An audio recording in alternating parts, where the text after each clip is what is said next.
alguém mais rico que ele. Jamais, nem naquela época e nem na presente data, jamais haverá alguém mais rico que Salomão. O segredo de Salomão foi: não pediu dinheiro, pediu sabedoria para guiar o seu povo. Ele tinha amor ao povo de Deus. Deus dá sabedoria, fez dele o homem mais sábio e fez dele o homem mais rico. O pastor lê que ele fala sobre honrar a Deus sobre as suas finanças. Eu posso provar isso todos os dias. Eu provo na pele todos os dias a importância de honrar a Deus. Seja aos meus olhos parecendo pouco, ou seja nos meus olhos parecendo muito. Porque a quantidade que nós medimos não é a quantidade necessária talvez que você acha que precise, mas que Deus tem para te dar. Às vezes você acha que precisa muito, e Deus vai te suprir somente o necessário. Porque até nisso Deus nos ensina. Em tudo Deus nos ensina. E esse mesmo Salomão, se não me falha a memória, em Provérbios 22, me corrija se eu estiver errado, ele fala assim que mais precioso do que qualquer ouro é a boa palavra. Graças a Deus. Amém. É a boa palavra. Então,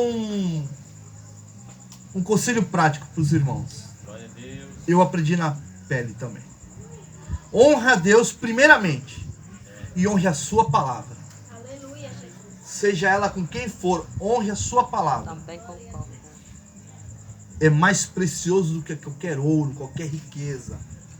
É um cristão que tem a palavra. É verdade. E eu não estou falando de palavra bíblia, eu estou falando de palavra. Sustentar aquilo que fala, cumprir aquilo que promete. Eu garanto para vocês que Deus se faz presente em vossas vidas. Romanos, eu achei interessante o irmão ler, porque Romanos começa falando sobre promiscuidade.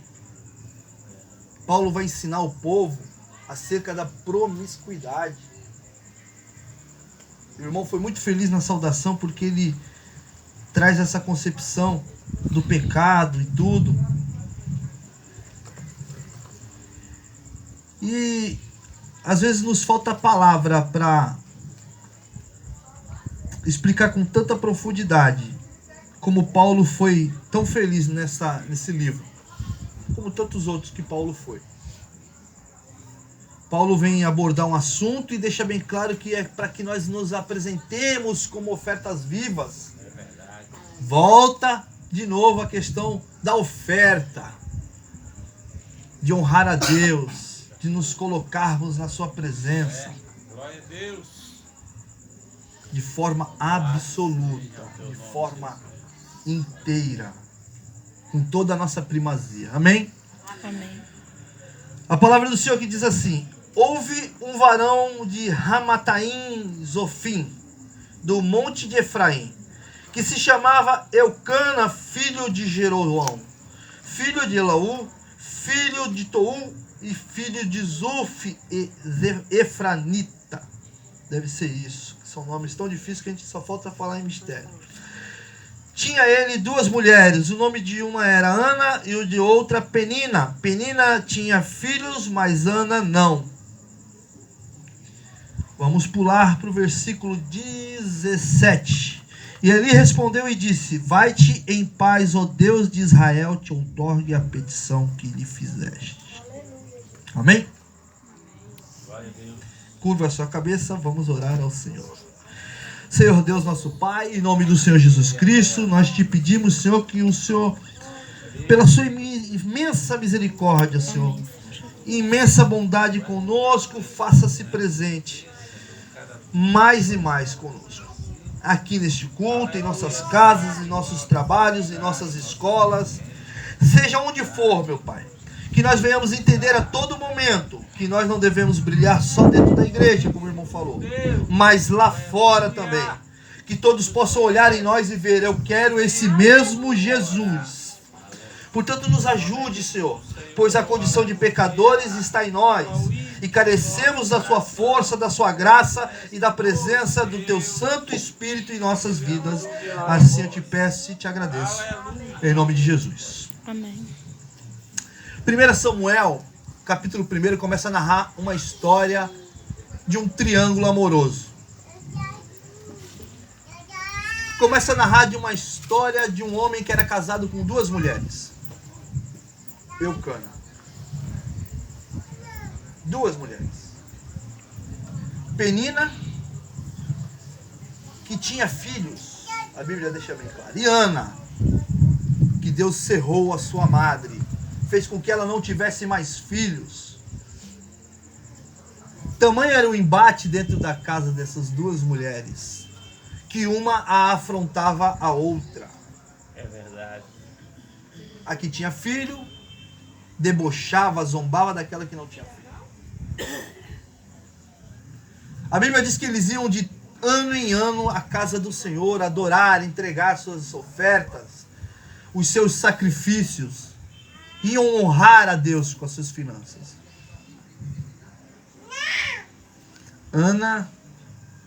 Anos se passavam e Ana orava para que Deus pudesse dar um filho a ela. Um filho.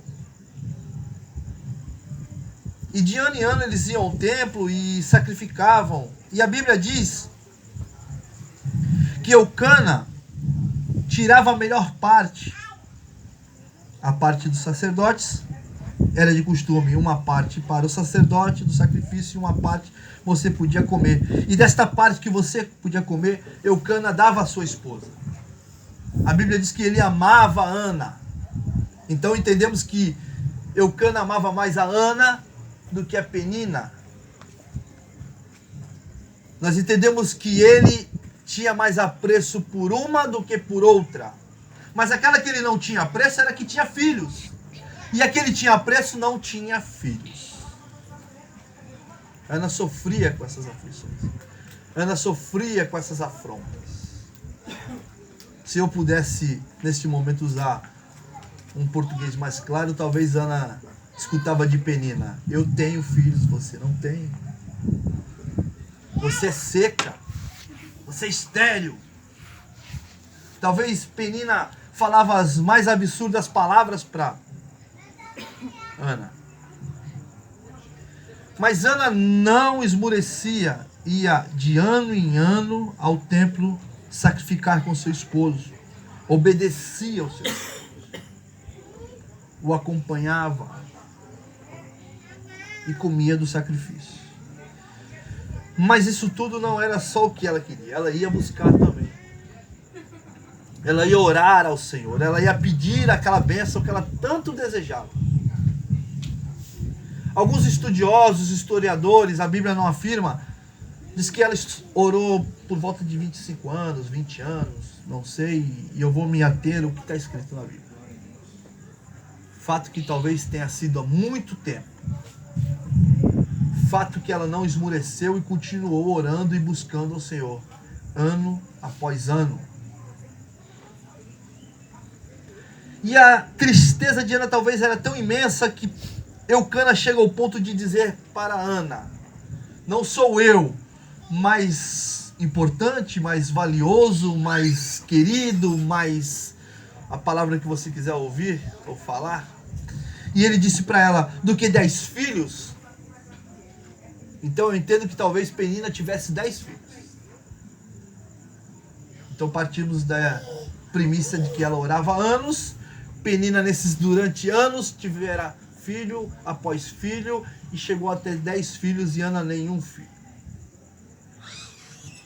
Pois bem, Ana se esmurecia, se entristecia, mas não parava. Às vezes eu fico pensando, e eu pego o gancho do pastor que ele diz que só tem os remanescentes. Nós paramos no meio do caminho.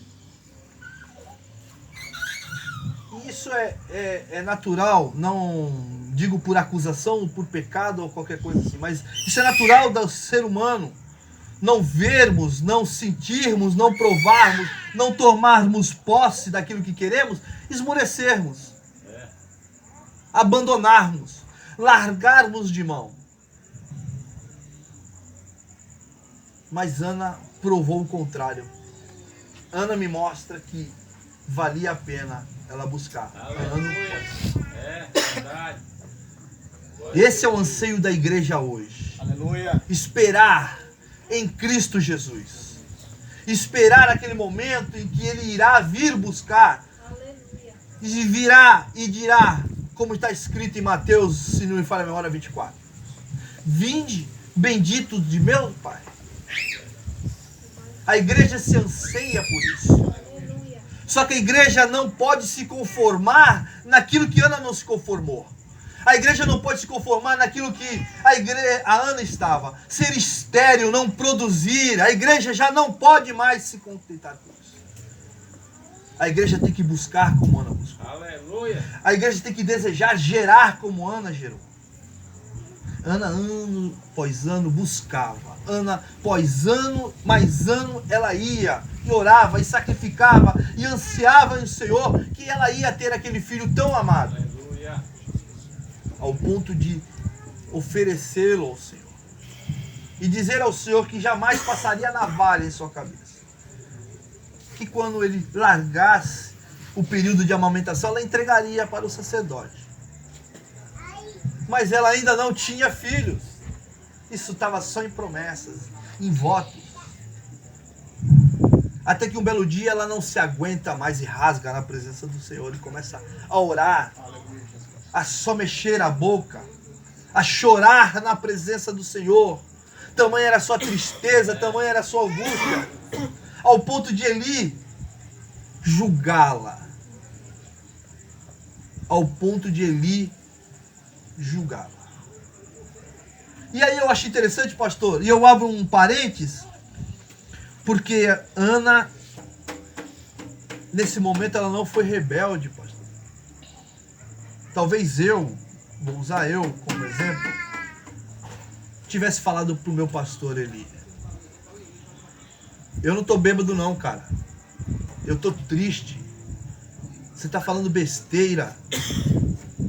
Olha a besteira que você está falando. Mas Ana fala: não, meu Senhor. Ana diz: não, meu Senhor. Ana ainda reverencia o sacerdote naquele momento que havia julgado. E aí eu entro onde eu quero entrar. Aleluia. Ana reverencia o sacerdote, pastor, porque Ana sabia que a bênção era do Senhor. Aleluia. Mas era através do sacerdote que podia vir a bênção na sua vida. Ana sabia que era o Senhor que podia gerar nela.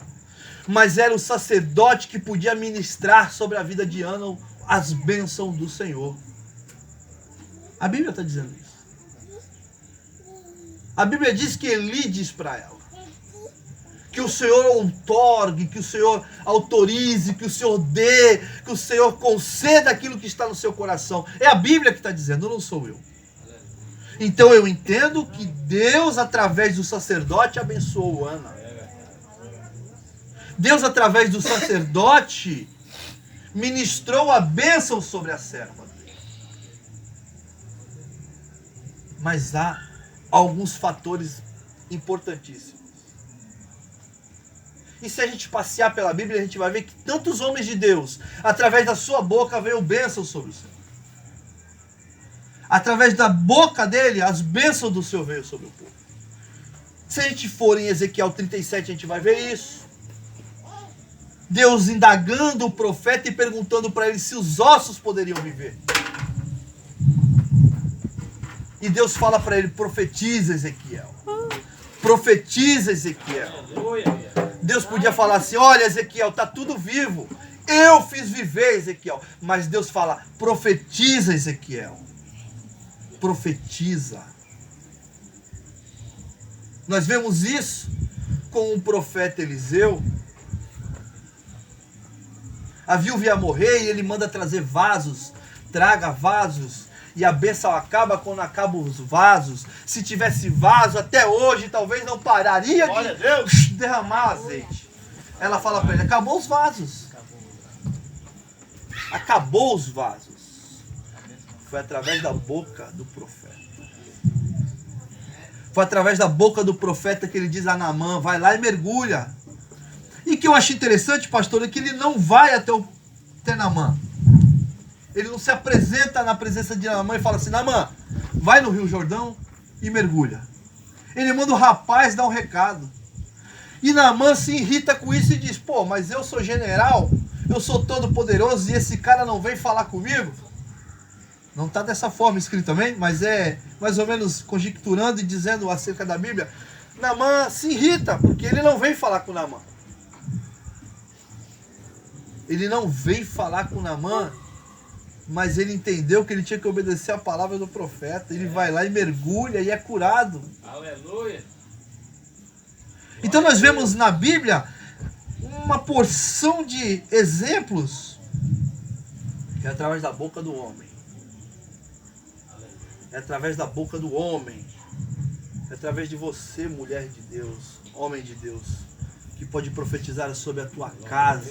Glória a Deus, é verdade. Profetizar vida, Aleluia. abundância, transformação, libertação, salvação de almas.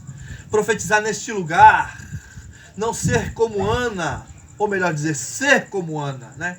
Não parar, orar, buscar a todo momento. A Ana queria gerar um filho. A igreja tem que gerar almas. A igreja tem que clamar por almas. A igreja tem que edificar o templo e buscar almas para dentro do templo para escutar a palavra do Senhor. Esse é o papel meu e seu hoje. Nós somos Anas da atualidade. Talvez nós escutamos afrontas dentro de casa, ou no nosso trabalho.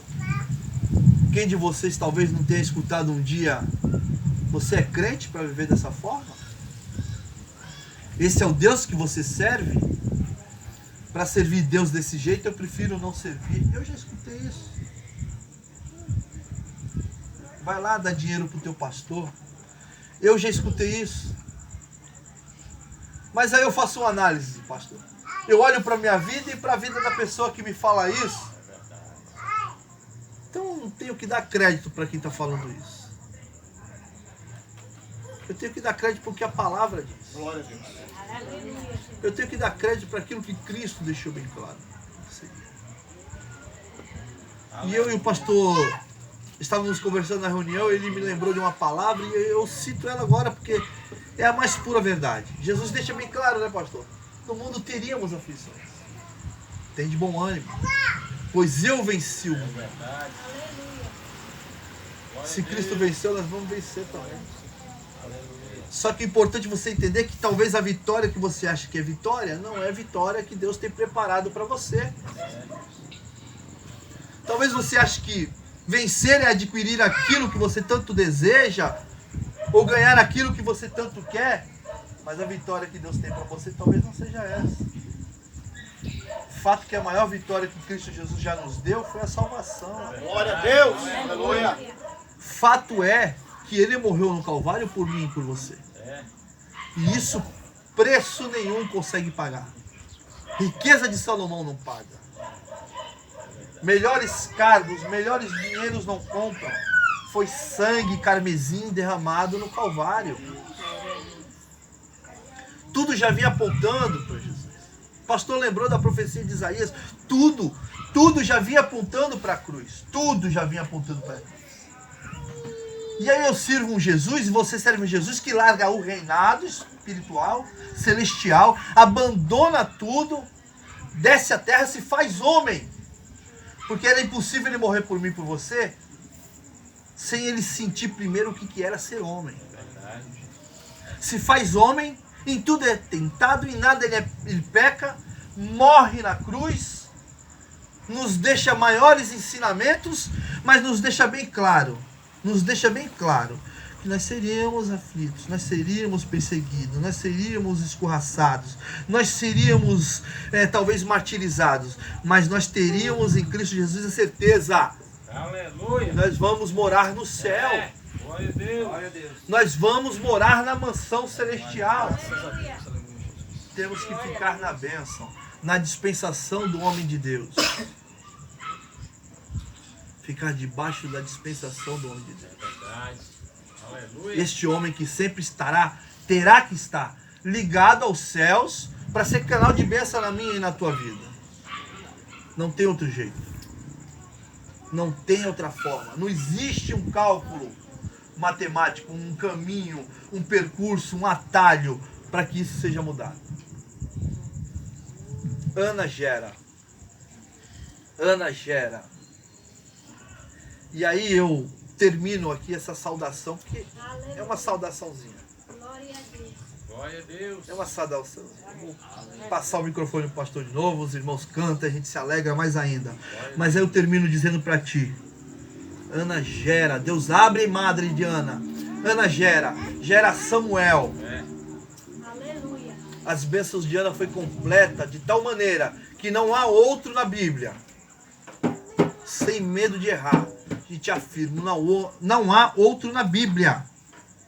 Tirando Jesus, amém? Jesus não entra em estatística nenhuma. Jesus está acima de tudo. Mas tirando Jesus, não há outro na Bíblia como Samuel. Sacerdote, profeta e juiz. Quando estamos na presença do Senhor, buscamos fazer a sua vontade e debaixo da dispensação do homem de Deus, as nossas bênçãos são completas. As nossas bênçãos são completas como Samuel foi. Sacerdote, profeta e juiz. Ana entrega Samuel ao templo e talvez de ano em ano, pastor, talvez de tempo em tempo ela levar roupinha para ele e ver como que está o filhinho dela. Mas estava lá. Entregue, sendo preparado, crescendo na presença do Senhor para julgar Israel, para ser também boca de Deus de todo Israel. É verdade. Glória a Deus. É uma regra prática, é um conselho prático. Como 2 e 2 são 4, a forma é essa: buscar ao Senhor, se importar em cumprir os desejos dele em nossas vidas, honrar com nossas finanças, nos apresentarmos como ofertas vivas, puros, sendo que ele tenha o que reclamar de nós, e procurarmos gerar.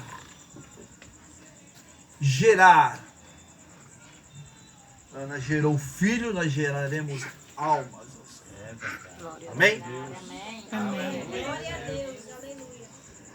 Eu agradeço mais uma vez a oportunidade, pastor.